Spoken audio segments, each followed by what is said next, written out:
Bueno, primero buen día. Muchísimas gracias a tanto a la gente de Profaes por el evento de hoy, pero también fundamentalmente por darnos la oportunidad desde Impacto Positivo y el equipo que conformamos con Pablo Curat, que también participó activamente de este estudio, darnos la oportunidad de hacer este relevamiento. Un relevamiento fue muy desafiante, del que ahora vamos a tratar de transmitirle algunas conclusiones. No hay una conclusión así tipo 2 más 2 es 4, digamos. Fue realmente un lindo desafío en ese sentido. Y bueno, también muy contento de estar presentándolo acá, en este auditorio con muchos amigos y gente conocida y gente que sabe, así que me imagino que va a haber preguntas bien interesantes. Bueno, básicamente, ¿qué fue lo que hicimos en el marco de este estudio? Concretamente, un poco el desafío que nos plantea Profaes es, queremos relevar qué grado de interés o de potencial hay en Argentina por parte de individuos e instituciones, aunque ahora vamos a comentarles, nos enfocamos un poco más en individuos, por ahorrar o invertir en un vehículo financiero, ¿sí?, que tenga características muy alineadas con las ideas de banca ética, banca sustentable o banca social que hay a nivel mundial, ¿sí? Un poco el desafío es, tenemos esta idea, como lo presentaban en el panel anterior, tenemos esta idea, tenemos convicción con este grupo de ideas, nos interesa ver cómo reaccionarían los argentinos frente a esas ideas. Y ya, no en términos de qué linda idea, que nos gusta, no nos gusta, qué bueno, sino en términos de poner plata, ¿no? Sea como inversión o como ahorro, o sea, qué grado de interés ahora de los argentinos en poner plata en esto. Para eso, digamos, hicimos, la metodología del estudio fue, para decirlo de forma muy resumida, se basó en tres etapas. La primera fue ver quiénes eran los ahorristas o inversores en estas experiencias internacionales que se tienen como referente tanto en el Profaes como en el ambiente en general en esta mesa que comentaba Cristóbal. O sea, quiénes son los que ponen dinero en estas entidades que estamos mirando como referente. La segunda etapa fue salir a hablar con un grupo de referentes o líderes locales con un muy buen grado de conocimiento tanto del tema social como del tema económico, ¿sí? Buscar e identificar referentes claves y sentarnos a hablar con ellos a ver cuál era su visión respecto al potencial del tema en Argentina, ¿sí? O sea, hablar con algunas personas que nos pudieran servir un poquito como faro, como guía en este proceso. Y la tercera etapa, viendo, como decía también Cristóbal en la apertura, viendo que en Argentina había experiencias incipientes, digamos, pequeñas, no del tipo de los bancos éticos de fuera, pero que hay experiencias, es salir a hablar con las personas que ya pusieron recursos en esto, o sea, los que ya lo hicieron. No tanto los promotores o fundadores de esas iniciativas, sino los ahorristas o inversores que ya estaban poniendo plata con un criterio de ética, sustentabilidad o el que fuera. Ahora vamos a hablar un poquito más de eso, ¿sí? Hablar con personas reales, argentinos, digamos, de a pie, que están poniendo 5.000, 15.000, 50.000 pesos en financiamiento a una economía alternativa, para tratar de entender por qué lo hicieron.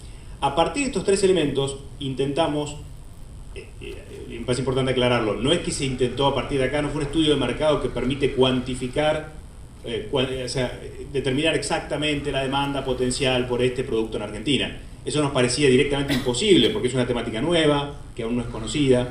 Sí, lo que pensamos que estos tres pasos nos permiten es inferir que, por lo menos echar un poco de luz sobre qué grado de aceptación o no tendría este tema en Argentina y especialmente sobre qué perfil de personas, ¿sí? Cumplido este primer paso, sentimos que sí, hay un enorme campo también para seguir avanzando en profundizar, pero salir a parar a la gente en Corrientes y Florida, preguntarle a 5.000 personas si pondría su plata en un banco ético, digo, 999 nos iban a decir, ¿un banco qué? A ver, o sea, ¿ética con qué? ¿Cómo, digo, ¿de qué me estás hablando, no? Sí, bueno, sin entrar en la cuestión de si son compatibles o no, ni hacer ninguna crítica, digamos, pero digamos, de por sí un tema tan poco conocido que nos parecía que era una metodología sin sentido. Bien, vamos entonces un poquito más a... Eso es lo que estaba ahí. Bien, bueno, hicimos primero un relevamiento de las entidades del exterior. No voy a comentarles un poco eso acá en detalle, porque un poco decidimos enfocarnos junto con la gente que organizó el encuentro, el equipo de Profaes, en hablar más de Argentina, ¿sí? Pero se relevó bastante de los bancos éticos de afuera. Solamente les quiero nombrar quiénes estamos mirando o tomamos como referente. El caso de Triodos Bank, que si bien surgió en Holanda, está en varios países de Europa. El caso del banco GLS, que es el banco sustentable o ético alemán más importante de su país. Oikocredit y Banca Ética, entre algunos otros, ¿no? Pero esos son como los referentes a los cuales se miró inicialmente para preguntar quiénes están ahorrando e invirtiendo en esos bancos. Y hablamos, pudimos dialogar, entrevistar a personas de esas entidades y preguntarles, bueno, ¿quién es el que está poniendo plata en tu entidad? ¿Qué perfil tiene? ¿Qué busca? ¿Qué hace? Tratamos de profundizar mucho en eso y eso intentamos volcarlo, digamos, en las conclusiones del estudio. Me imagino que el estudio después va a estar en gran medida disponible para los que lo quieran ver, así que ahí pueden profundizar en cada uno de estos temas. Ahora quedamos, insisto, no en hablar de cada una de estas entidades ni de quiénes son los ahorristas de estas entidades, solamente decir dos cositas que les voy a decir ahora que sí tienen que ver con algunas ideas que podemos trasladar a Argentina o podemos mirar en Argentina, ¿no? ¿Cuáles son estas cuestiones? Primero es, vamos a poner el gráfico, pudimos observar como pudimos ver entidades que están en distinto estadio de evolución y cuando hablamos con los entrevistados hacerlos acordar un poquito cómo eran las cosas al principio y cómo fueron después. Y lo primero que pudimos obtener es esta idea que intentamos transmitir en este gráfico, que es la gente que pone plata en estos bancos éticos. Y van a ver que uso los nombres alternativos, éticos, sustentables, aparte de mi propia confusión conceptual, digamos. Es un tema en el cual no hay una homogeneidad de criterios. Todas estas entidades se definen con una palabra distinta, o hasta algunos han empezado con una palabra y han cambiado a otra, ¿sí? Entonces, vamos a referirnos en general como bancos alternativos. ¿Quién pone plata en un banco alternativo? ¿Un grupo chiquitito de personas muy convencidas? ¿Un gran grupo de personas que, no sé, vi luz y subí, digamos, me gustó la idea de banca sustentable y me metí, pero no entiendo de qué se trata? ¿Quiénes son? Y lo que vimos es que suelen comenzar las entidades con un grupo muy cercano a quienes promueven la idea, que aparte generalmente lo promueven desde algún grupo de ideas o grupo de valores en particular, ¿sí? O sea, por ejemplo, el caso de Triodos y GLS eran grupos ligados a la antroposofía. En el caso de Oikocredit eran personas que participaban en ciertas iglesias. En el caso de la banca ética italiana, una fuerte raíz en el movimiento cooperativista italiano. O sea, generalmente eran personas que surgían de algún sector, en el caso de España de FIAR del tercer sector, por ejemplo. Surgen de algún sector y a partir de ahí sus primeros ahorristas o inversores son personas muy comprometidas, muy entusiastas, muy ya, como decirlo, que ya tienen la camiseta de la idea puesta, que la tienen puesta en otros temas y esto es simplemente pasar a poner sus ahorros en alguna de estas iniciativas. Después cuando van creciendo, sí empiezan a tomar otro tipo de ahorristas que ya no están tan ligados a ese grupo, ya no es solamente el grupo que está alrededor de esta idea, pero son personas que todavía ponen algo de dinero y que un poco lo pueden arriesgar, que dicen, bueno, me gustó la idea y le pongo un 5% de mis ahorros, un poco de fondos, pero tampoco lo toman todavía como un lugar donde seriamente ahorrar, ¿sí? Todas estas son generalizaciones, ¿no? Estas son entidades que tienen decenas o cientos de miles de ahorristas, puede haber ahí adentro de todo, pero sí en cuanto a tendencias generales.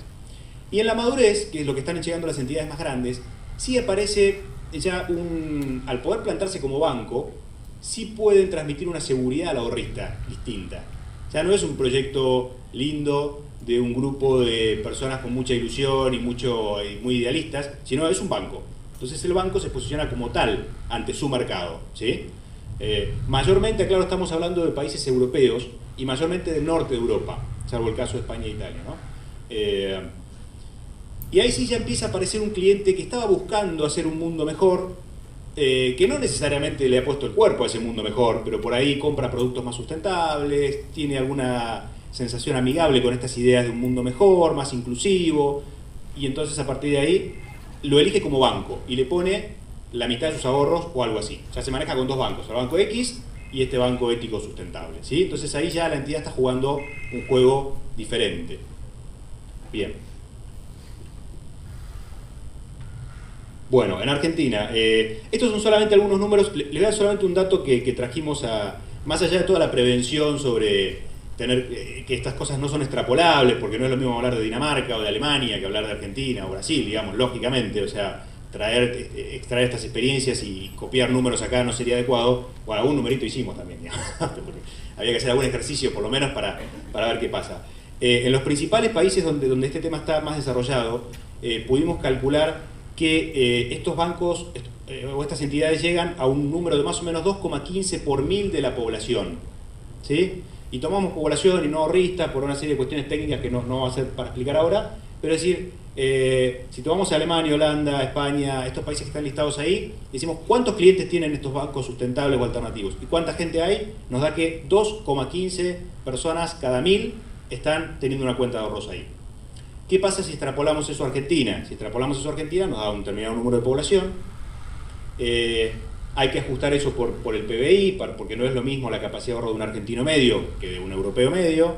Bueno, haciendo esa serie de extrapolaciones y ejercicios muy tomados con pinzas, porque claramente no somos amigos de esto de copiar y pegar cosas de un entorno a otro, daría que en Argentina, si se llegara a este nivel de madurez que estos países han tenido después de 2, 3 décadas o 4 décadas de trabajar el tema, se podría estimar que habría un mercado potencial del orden de los 500 millones de dólares.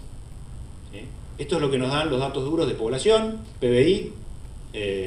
Después hay una innumerable cantidad de cosas a discutir, que son por las cuales decimos cuidado que esto no es copiar y pegar, porque bueno, las actitudes del argentino medio frente a estos temas comparado con el alemán medio, ¿son iguales o no? Bueno, es una pregunta que no estamos en capacidad de responder en esto, ¿no? Bien, ¿qué nos encontramos en Argentina? Primero entrevistamos a un grupo de referentes que, bueno, antes de eso, ¿cómo está el ahorro en Argentina, ¿no? O sea, antes de hablar de ético, sustentable o social, bueno, ¿de qué hablamos en Argentina cuando hablamos de ahorro? Un solo dato voy a enfocar ahora para no irnos en algo demasiado largo, pero trabajamos mucho el tema con Pablo Curat, que es el economista, como les decía, que guió toda la parte, digamos, toda esta parte de estudio, y la verdad es que, bueno, puede parecer un poco una verdad de perogrullo, pero juntamos datos y reunimos datos para consolidarlo. El argentino normalmente ahorra poco en los bancos. El argentino no tiene sus ahorros de largo plazo más que nada en los bancos, en una proporción importante, ¿sí? Claro que hay un sistema financiero, que hay argentinos que ahorran, que hay plazos fijos, pero normalmente el argentino deja o el ahorro de corto plazo, o el ahorro transaccional, o un porcentaje menor de su ahorro.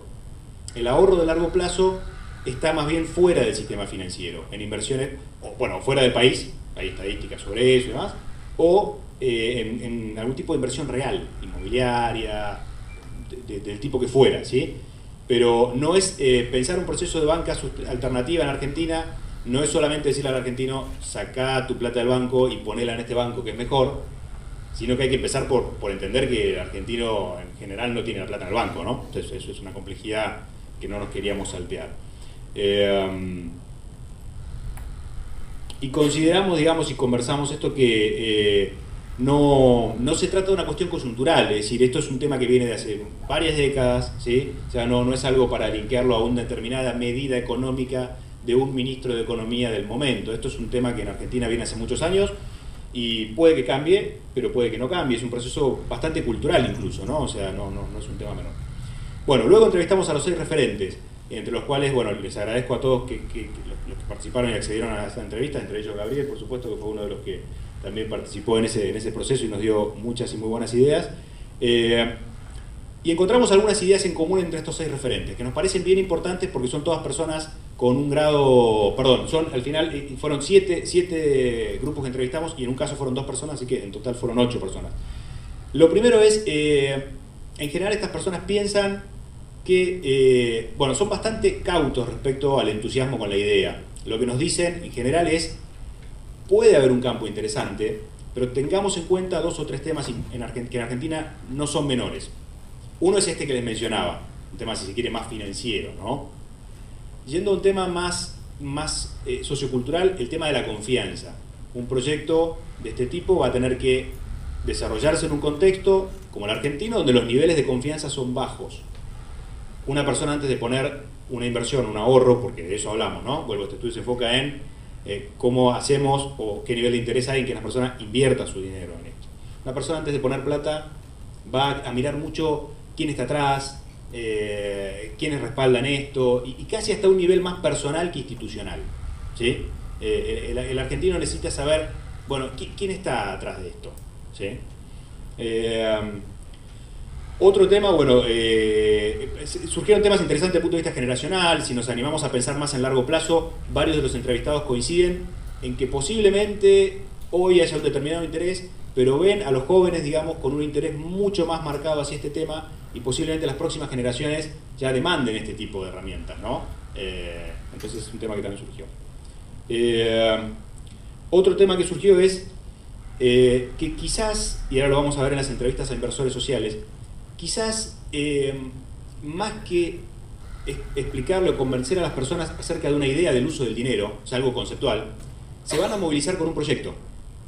Más que la idea de la banca sustentable, alternativa o social, es, mirá, estamos juntando fondos porque le vamos a dar un préstamo a este proyecto, a esta cooperativa, a esta ONG, a esta entidad que está haciendo esto, acá, concreto, y precisan tus fondos para eso.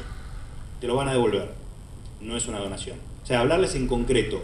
Estos referentes coincidan mucho en que eso era un tema importante. Y que es muy posible que al principio el ahorrista o inversor no esté poniendo su dinero como una verdadera inversión. No esté comparando esto con otras inversiones, sino se esté moviendo más desde su vocación de participar, colaborar con ese proyecto desde un lugar que no sea el donar, desde un lugar diferente. No quiero hacer acá apreciaciones de valor, ni mejor ni peor, pero al menos un lugar donde el dinero va a volver y él va a poder darle seguimiento al proyecto, ¿sí? Pero en el fondo no deja de sacar el dinero muy probablemente de su bolsillo de ayuda y no del de inversión, ¿sí? Y todos coincidían en que hay un campo para trabajar, pero hay que hacer mucha tarea de educación, difusión y promoción del tema. La mayoría se imagina que si abre un banco ético en Argentina no va a tener una cola de 5 personas queriendo ahorrar ahí. Tampoco se imaginan que sea inviable, se imaginan que es viable, pero explicando mucho, mostrando mucho, promoviendo mucho, ¿sí? Bien, después de los referentes fuimos a ver a estas 20 personas que se habían convertido en inversores sociales, por alguna razón. Identificamos un grupo de... Me voy a saltear esto... perdón el desorden de esto, pero quiero mostrarles las iniciativas, ¿sí? Fuimos a buscar estas iniciativas que habían estado trabajando el tema, que tenían ahorristas o inversores en concreto. El caso de FIS, que como mencionaba Jenner, para mí fue más accesible porque había participado en ese proceso. El caso del Fondo Equitas, el caso de la Fundación Dinero Social, el caso de Ioncos, también, digamos, tomamos contacto con el Fondo Abeti. Ahora voy a explicar por qué no hay de ahí entrevistados, pero sí, también lo tomamos en cuenta como una iniciativa importante. Y también algunas personas que habían participado prestando recursos de forma no institucional.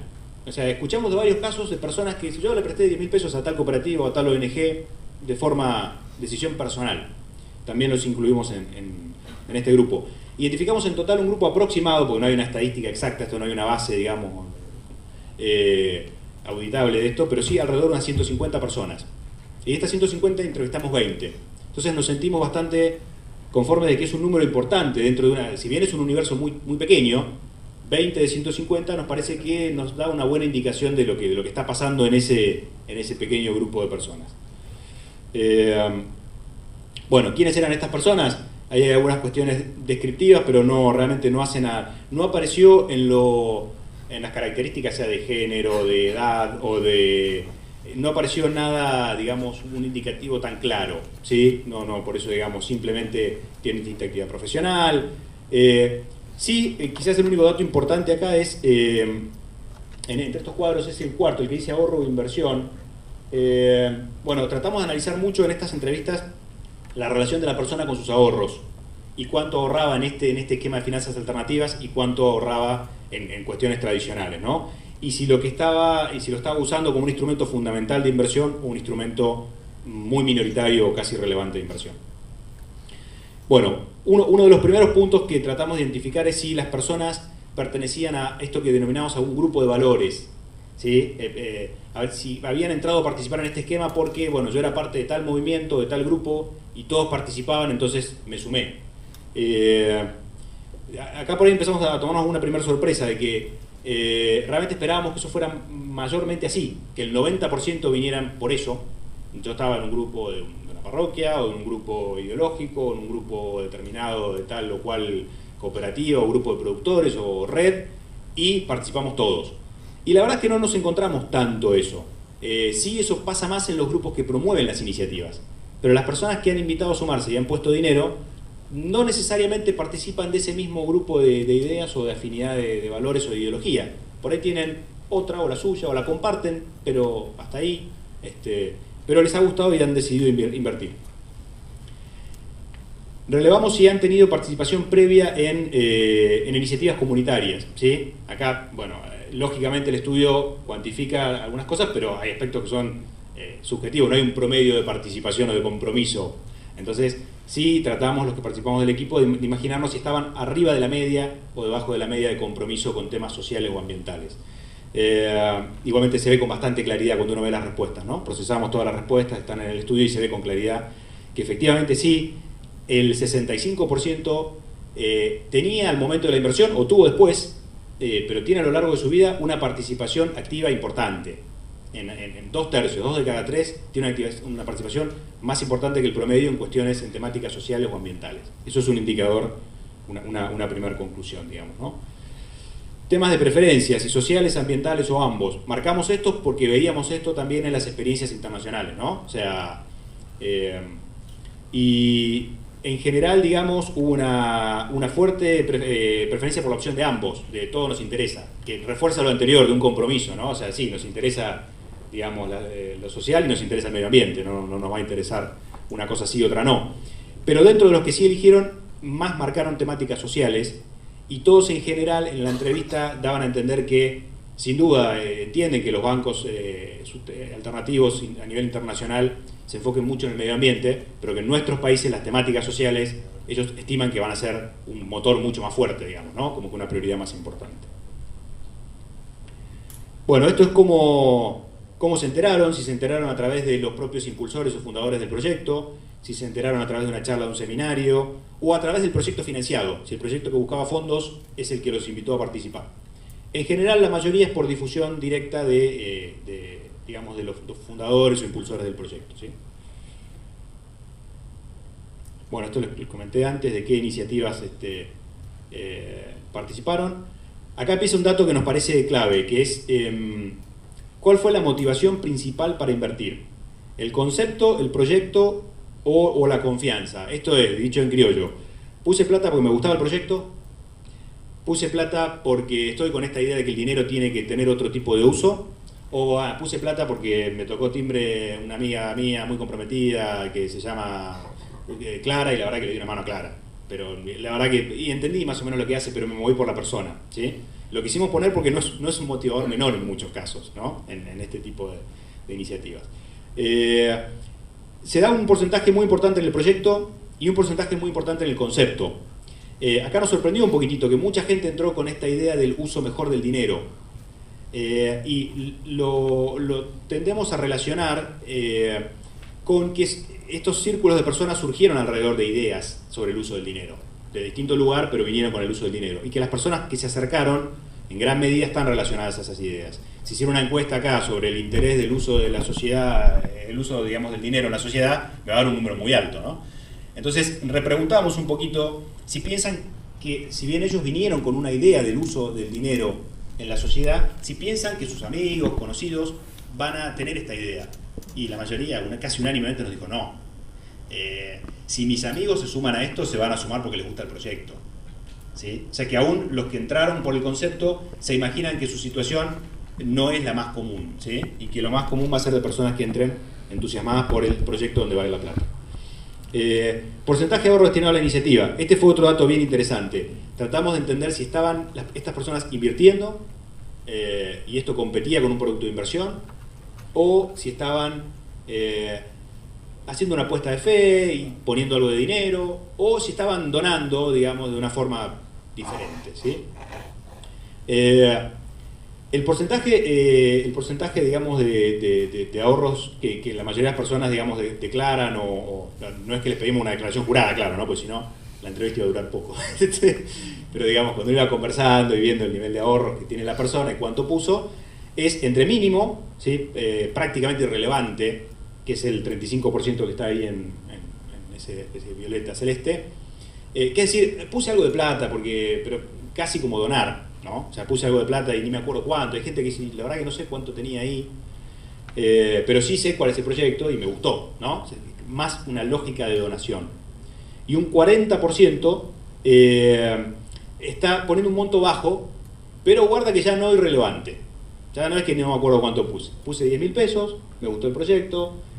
Si el proyecto va mal, esos 10.000 pesos no le van a cambiar la vida a esta persona que estaba siendo entrevistada, pero le va a doler perder 10.000 pesos, digamos, ¿no? O sea, es bajo, pero no es irrelevante.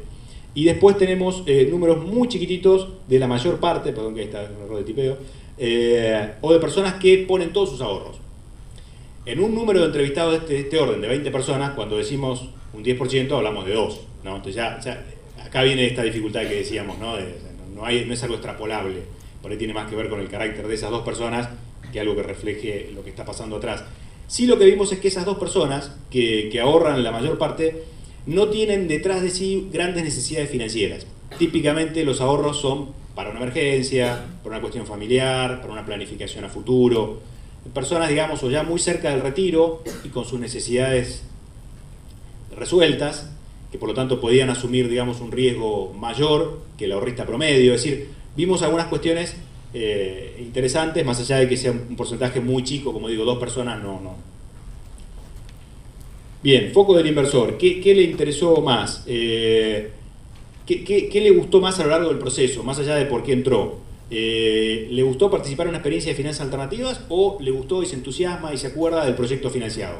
Bueno, esto refuerza algo que mencioné anterior, el mayor enganche es con el proyecto, ¿sí? O sea, con aquel lugar donde mis recursos fueron, no tanto con la experiencia de finanzas alternativas. Actitud frente al riesgo, la rentabilidad y el impacto. A ver, acá vamos a tomar un medio minuto porque me quedan 4 y medio, creo ya. Pero típicamente un producto financiero, por ahí para los que no vienen tan de finanzas, el ahorrista mira 2 cosas, mira la rentabilidad y el riesgo, ¿sí? Producto más seguro, paga menos, un bono de una gran empresa, un bono de YPF, un plazo fijo en un banco de primera línea. Y en cambio un producto de mayor riesgo, donde se puede perder la plata, ofrece rentabilidades más atractivas. Típicamente esto es lo único que se mira. Le agregamos, en este caso, una tercera variable que es el impacto. ¿Qué pasa con tu dinero en el mundo, en la sociedad en el que vivís? En general, estas personas que habían puesto dinero en estas iniciativas tenían una ponderación, digamos, realmente muy baja del riesgo. O sea, la verdad es que la ponderación del riesgo tendía a ser relativamente baja, pero no irrelevante.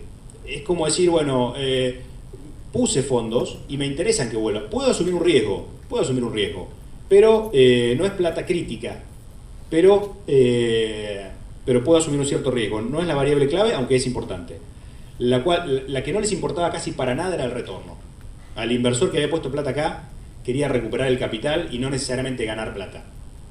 Algunos de ellos, charlando del tema, dicen, bueno, para ganar plata me voy a otro lado, no participo de esta iniciativa, sea Dinero Social, Yoncos, Abeti, FISO, Equitas. Lo que me interesa acá es el impacto. Por lo que vine acá es por lo que pasa con esta plata. No por un punto más o menos de retorno. Algunos de estos inversores incluso decían, si a mí me ofrecen mucho más interés, medio que empiezo a sospechar, porque ¿no? Se supone que esto tiene otra óptica, otra lógica.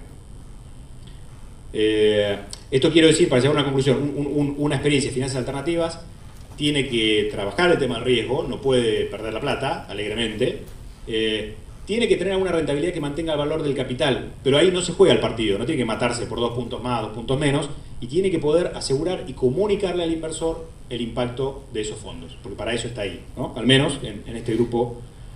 Conocimiento de banca ética, resumidamente, a mí me parece muy bajo, ¿no? Solamente el 40% había escuchado de la idea de banca ética y finanzas alternativas, de personas que están participando en experiencias de finanzas alternativas. O sea, realmente la mayoría, insisto, participo en un proyecto de tal tema, pongo mi plata acá, estoy dando una mano, pero el conocimiento de la temática es baja. Si en este grupo el conocimiento de la temática es baja, imaginémonos lo que pasa después. Y lo anteúltimo, lo último es, ¿qué piensan estas 20 personas sobre el potencial en Argentina? ¿Qué piensan los que ya pusieron plata sobre si esto va a andar o no? Sí, todos mis amigos están entusiasmadísimos o no va a andar. Bueno, la opinión de los que han comprometido recursos. La opinión de que no va a andar tiene un nivel, digamos, muy bajo. La opinión de que va a funcionar masivamente y la sociedad está esperando esto es nula. La mayoría se divide entre sí, pero para un nicho pequeño. Es decir, ya hay un grupo de gente en la sociedad a la que le interesan estas ideas. Es un grupo pequeño, pero que ya está esperando esto y donde esta idea va a aprender. Y otro sector respondió, puede funcionar en grupos incluso más amplios, pero como forma de ayudar. La gente no va a terminar de ahorrar o invertir, va a hacer otro tipo de donación. Pero es interesante que la mayoría pensaba que se puede ser optimista y entusiasta en cuanto a que funcione, sin ser, digamos, dejar de ser realista de la dificultad que tiene un proceso de este tipo en un país como Argentina, ¿no? Pero veían que en algunos sectores y segmentos puede funcionar. Bueno, preguntamos la opinión de los bancos, no es un tema por ahí central ahora. Sí, es un tema que fuimos detectando en las primeras entrevistas y lo sistematizamos agregando otros ítems que no teníamos, que empezamos a notar que eran todas personas con una alta actitud a la innovación, por definirlo de alguna manera. O sea, veíamos que todos, no quiero decir ni mucho menos personas, digamos, ni raras ni demás, pero sí personas que rompían el molde. Eran personas que rompían el molde en lo suyo. Un odontólogo, que uno entraba al consultorio del odontólogo y la verdad que parecía un espacio de meditación, con donde dan charlas de alimentación alternativa, digo, no es el típico consultorio del... Un músico que está consiguiendo que se complete la primera orquesta en América Latina con instrumentos tradicionales para tocar música barroca como se tocaba en aquel momento. Una cantidad de, bueno, anécdotas tenemos un montón, son bastante divertidas, después en el café los que quieran las compartimos, pero personas que en lo suyo innovaban, hacían algo distinto, proponían algo distinto, rompían el molde. Y nos pareció interesante, ni bien lo detectamos, sistematizarlo, tomamos algunos indicadores y hicimos esto con todas las prevenciones que tiene. De nuevo, acá no hay una encuesta permanente de hogares, ¿no? Hay una posición subjetiva de si son más o menos innovadores que el promedio de la sociedad según estos indicadores. Y nos dio en general que son individuos muy innovadores o altamente innovadores. Y cuando hablamos de innovación, no es cualquier innovación, sino metimos conceptos que tienen que ver con una preocupación por lo social o por lo ambiental más destacada. Consumo responsable, participación en iniciativas culturales o sociales, digamos, activamente. Una serie de indicadores que nos mostraban ese perfil. Y eso podría ser quizás uno de los... Eso y el hecho de, digamos, de estar buscándolo como una forma distinta de ayudar y su importancia, el impacto, diría las conclusiones por ahí más importantes que nos transmiten estas 20 personas. De nuevo, no es que estos 20 nos dicen lo que va a pasar con todos los argentinos que se sumen a esto a lo largo de los próximos años o décadas, ¿no? Insisto lo de décadas porque es el proceso de las entidades internacionales. Pero sí nos dan algunos indicadores de que puede ser que para que el primer público que esté abierto a esto, no sé cómo estoy de tiempo, queda un minutito, tengo que render. Que las personas que estén más dispuestas a poner su dinero, porque hablamos de eso de nuevo, insisto, no es una cuestión de apoyo moral, digo, personas que digan, bueno, saco parte de mis ahorros y los pongo acá, sean personas que típicamente están más abiertas a ideas innovadoras o al tipo de ideas que están detrás de los propios proyectos que se financian, ¿sí? Así que eso es lo central. Suena un poco a verdad de perogrullo, bueno, para una idea innovadora primero van a sumarse los innovadores, pero realmente es un poco lo que surge con bastante claridad del estudio, ¿no? Así que bueno, de nuevo muchas gracias y disposición para...